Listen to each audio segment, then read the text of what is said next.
only 14 days. 14 days ni do no wa ma. Ya be kire no obehu de ya be ye no. Ana me se enye kasa papa. Eno ye threat. Okay. Eye threat. Obi obabia na no obakasa bia. IGP ncheno eye threat. Yes. Make us audacity and capacity and city. Yes. A threat.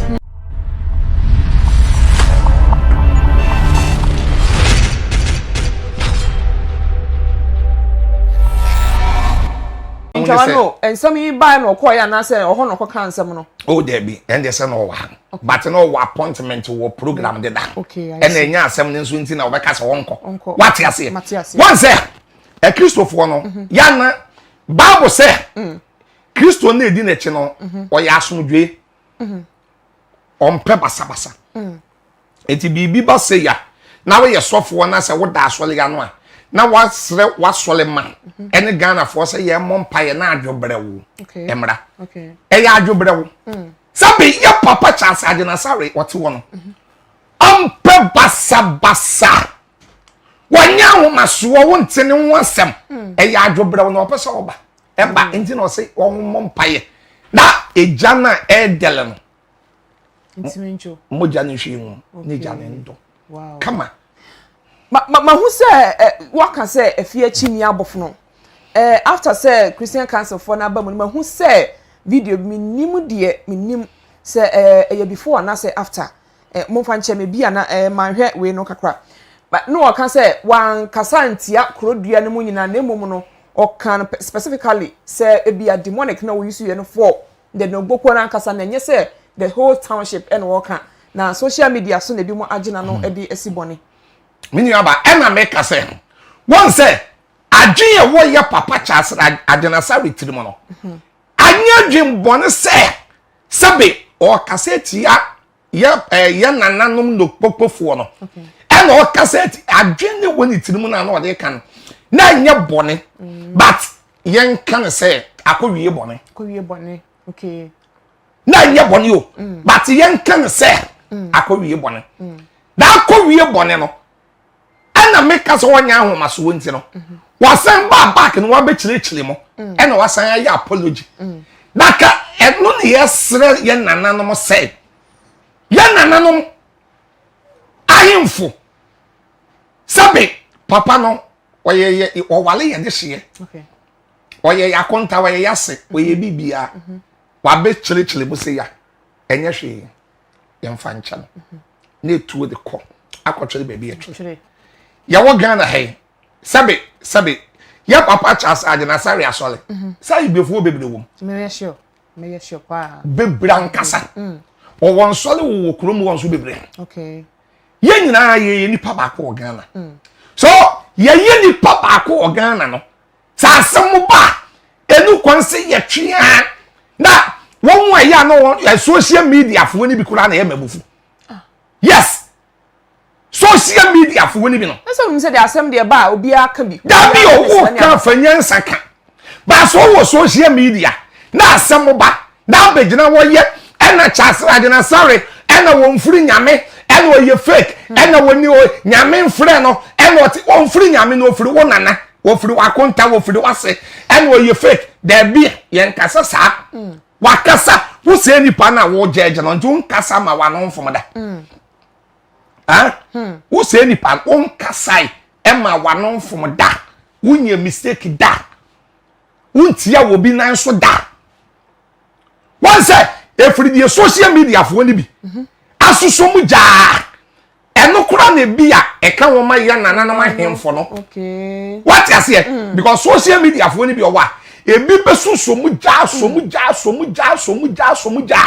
e bia na the archbishop person worker and said you can na ntesa na won hyeda chia no on chia nsa na ye nananom ahemfo ni nso hu a na ons there be ebia asem papa yi kan wan kan ye ebi nso a na papa ne kura nkan sa na ye social media fo ni bi na hyeda atreke na asem no e de ni number bi eti omo ayi sa wo social media ni nyina nyame be panishem yes men yes sa Ghana ye baako Ghana ye odo eye nkabom Adia ba kwa so Kumchacha me pekora wo kuromu a eye tribalism. Oh. Yes.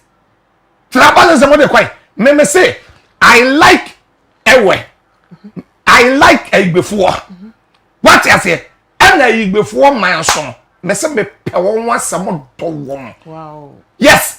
Ebia one day na meka de kode a chelew. Chirem kam ye be suppose say nchirem yie. Wa fa bi pen. Me fa bi pen kora na wo de ma me nkomanim. Enya ha na abetotoma no. Menye kwasea na ade bi ye interview no. Yeah, one akofa ba ye o nti na. Eti wo de ma fa bi pen na me fa no nya wo case. Mate. But me say me do igbefuo.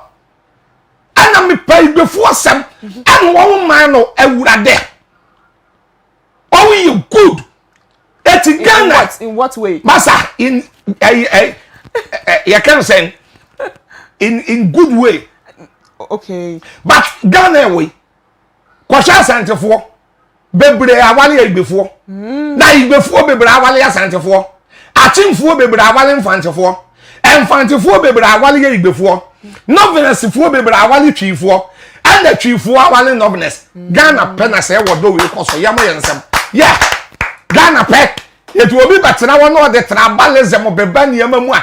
Sandy Pan will nyansa. I don't like tribalism. Yes, I know the Mitchell Kura. Me sim and Damono. Me not for fooling in a before. Actually, a Santa for any action for. So, because says before Musubaya Fepa was in the Diana, the one source in the Now you bang. It's a person can. That be now you bang. So there was a far praise like before. That be now you bang. I want you to tell me. And I'm saying now you bang. Nadiane. And Nadiane there. Or what do you there? And I can't.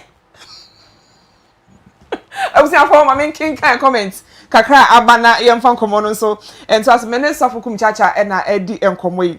Razak. Okay, Razak, yeah, that's what was now commenting. Buffy Justice, I said, that's good man of God. They say, well, praise you, come upon. Stephen O'Brien said, hello, on my channel, good morning. And on Wasabai said, good job, Stephen, yeah, that's it. And Osro TV say, awkward, no. Osro TV will say, it's a spiritual battle. Okay, Bianca will say, awkward pastors are there, Kumchacha, okay. Was say, awkward, send your Wusifa Kase. Ye papa Paris Chapel software ebi mo kase o okot no so chire mu say okot pastors are also there. Also there and there bibia e wo ye good bad wom. But wo no nkon say wo ye okot. Sasabe wo say wo ye okot ne abra nsaman homa ne court homa. Uni evidence. What e yete na what ye? Okay. Yate se saman wo ho won say. Matipam. Wo bi da. Me da say. Wonderful. Mamemfa Princess Channel. Hey, name me chia people ma feel pa me wo ho. I say name Akiaita, how are you doing? Long time is true. Ejuma ne bone ha. Nti hu mi na kire say nyese bia me ko ba bi me wo hada. Ma feel pa mo koso enhwe. Fredos Arr3st or say my papa my friend. He really likes ewe ampa. So ni mu pa you. And George Odro say nice talk. Osofo Kumchacha osofo na chese nkoma wudi no eya mafo bredo a obi anfa the comments emra fa wo de yebra obi anfa de yebra wonderful meko aha your man channel nti na wo mu amesen akoma media na nso me de ho nkomo nso asomo na osofo yento aso krom hofo no don't you think say kwa ye papa ebekọ ho no ebia na osuro say wokopie mu ho a obi di ade aye no obi di ade abo no se ne wo mu di nkan say wa ma 14 days na so don't you think say no nti na bia on person will betim na kra de si ho no meni aba papa ye papa Charles Adina Asare bishop onye so forget wo na ofiri ya no mo ko Nogokpo na ono nko akọ what be that say on your enya o de mpanifo bi beka ho no wa ana mpanifo no o de beka no ko security count okay sabe wo be kompa asam kan okay abekompa ese Ghana police service fu etumi mano you can say one can say escorts yes and then call okay what am I say okay that be one year suffocate wo na just okay say na just say hu hia say wo so woko because phone so kasa social media so kasa me one on one say me no ka say e different from say ye kasa gu mfram no dia me kan e bia wan hye dance ase me kan bi say ye wo invite and ye wo arrest manka okay ye to me invite obi wo peaceful invite okay but bia na so fukum chacha men kan say ye mane 14 days 14 days ni du no wa ma ye ba kire no wo be hu de ye be ye no ana me se enye kasa papa eno ye threat okay eye threat obi obabia na no obakasa bia IGP ncheno eye threat yes me kasa what density and capacity and city yes eye threat wo betumi invite obi peaceful invite yeah e wo enye boni but ye money 14 days and dia make ku ya won tema se matewase pa matewase ye ma one day sabra wa mad ye besiw ne dia beto no kwa say ehunahuna bi ehunahuna ne brofo ya dan threat thank you threat wo threatening pa no what you say wo threatening pa wo se nipa bi aso wo threat wo bi ya wo wudi ni nkwasiafo bi kuro to me die ekoye nipa ne bone no dia be hyew no dia be hyew so you can invite Archbishop what you say Archbishop a good invite that sabe ensem na ampa so obekere no obekere what am I say when ya de bia esese ye twe ne tenten ye Ghana fo okay sabe awon e bia awon ye threaten west no e bia sabe awon ye ewefo ne agbefo no Charles Asare bishop send ye no so ye weni ewe what you say yeah wo ne nan ne kan ukurom kasa wanya unua me bisa wo enukra me wanya unua me nua no enti emfaso be na wo na wo so okay wow yes etren kan entres abonten so fo mefa bibi sa what you say eti sa threat ne wo mu ne na me so fukum chacha me se wo munyi firim okay ya papa no wonye obi o ya ahomaso Christian cancer or Ghana Pentecostal cancer ni nyina papa no ka ho bi wodim we ni pakase e o Ghana medase krom of watch le say ensem o ka ye ka me kokko ti say e beji dimbo na di ama wo mo enti se obi aso aware mpo na be ma bi ehunu so be ware no mpo a enu kra be ma na twen because what say demonic word bi e wo ho enti wonko ware anyi di mbone sir dabi anyi di mbone oh yeah sure so for say what we na maka so for Kumchacha oh onye asem ka ho abusiafo onye wodi yusuma me am sa menye dabi me na nyenya atwon se menye oh yeah dabi menye na me ni pentiment mi nka wodi ya me se menye yusuma me na maka sembone de agu ho a obi krampo ben wa ben wo makrampo no a nipa no na adwen beka se akua kansa asem we fa ho ntanya me nkokrampo age de na adwen wo fom yes sabe age de na adwen wo fom one say o kan obi asem a ye yusu word bi ma me yusu ni say sabe okay yes asantefo wonye wonti bi da matida da asantefo de wonye da asantefo wonye sabe asanteni bi ya na abehia na wonye dabi me da ase na yakan enkranfo de sa na ebi kan eye kasa bi ya yakan to obata enye kasapa okay enye individual differences wo ana enkranfo ti say sabe minimum enkranfo a awurade papa enkranfo bi ya me Kumchacha beto papa baby ana me ya asole first paakra ni na de ma me okay ati sankrani ba ko koye bibia enu ntre sankranfo nye yase fantini ba ko pe ene koye bibi ene kokan fantefo enu ntre se wuhia fantini bi a wonye sabe won wo kasa bi a won ka awsi kwawfu ye pepei what da matei by enye kwawni bia no ye pepei minim kwawni bia abra bi na me ye masole ye djuma aye adjuma wo baabi ma man ne frame me what is for G20,000 wow ana me ma me bi ya frame ne George na oye oba twa we ye kwawni na be kire wadoye akwawfu ye me na etu gina ba bi se ena kwawfu nya oye pepeya eye kasa edem frame enye kwawni bia na pepe yesi achimfo manso pa wonti bi da mate da pa achimfo pe manso sa na onka but sabi achim ni bi ya na pe manso da bi achim ni bi na bra bi okotwe ne manso wono ko de bi e wawu ko ele abeja o na abeja eti ye kasa ye kan ye nto ye bo eni so obi kan bibia na sabi akot sei bibi sa da bi da what am I say me da say me minim say ya hemfo na wo no kpoko wo no wo ya hemfo a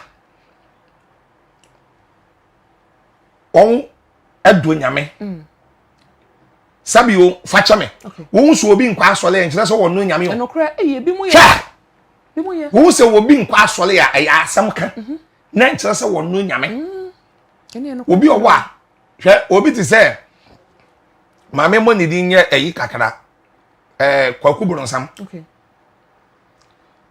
kwaku buronsam osom bosom pa wo pe nyame nyom oto nyom kra yes wato da bia me ka je nse kwaku wo no be ba be yesofo one day yes wo be ba be yesofo ana wa say in bible on in bible o sentonyom etu hu se ebia obi nkwa asole ya na ntia se bia wo no nyame what am I saying eti anwo fe the american no sabi nyansani na bete so fukum chacha wonderful esemi ba asofo bi se na wo kan bi mo kan bi wa chire ni ade but we no ye mame agrada ode ne ho chi mu person ka wo mo nogokofo ne enfe so dan se wo mo ene ye papa agina sai sans wo se entuma no etefa ba bia ha wono ene wo ye den wono no ye white agina sare ha agina sare o black nti nenni hu kwan se nka nogopofo ede koro so rather than se ko mo de beba no so maintain the video nti yenkoye nim yenka de me mame agada maintain ye nti yen jump ne yenko nti de ma chire mu kakra wuntimi nka bi da bi ene ya wo nchire mu ade bi me ba ade bi obi be chire mu no enye se de wo wase ase enye se de me mate na matumi a chira se yiyi ebi ade wo be chire mu no na makọ divert afa baby ada makoka asi baby e wo bra me minti ye eti na be hu se ye interview a mutumi ma mitie videos ni bi ana me mitie bi ne mahu kasa no eti minti yenko eti me bo video mo wa wo be pese wo be hwe na wo mini problem but yenko yenim producer pache se wo ye mame agada video no bi o ha me say yenko yenim yenko yenim we shouldn't talk about this yenko yenim wala busia enkomo na egusi na wa be kire na dwen na wo bi kire na dwen ye bone dabi o wa kire na dwen wo bi kire na o se na wo ka se ye papa no o very powerful na ye mame agada nso ka se ntoma ne te ba efa ba bi ha no se ana me se abi o so fukum chacha me kan on te ma se sabi Ghana your freedom of speech wa be kire na dwen ye maame na be kire na dwen enya dwen chele sabi wa be kire na dwen enokre na wa kire na dwen wa wie wa so fukum chacha me te yi sabi kasa bi ya ma wie me kire ma dwen enokre adwen kire wo bi ya kire bi Ghana it wa be kire na dwen eno ano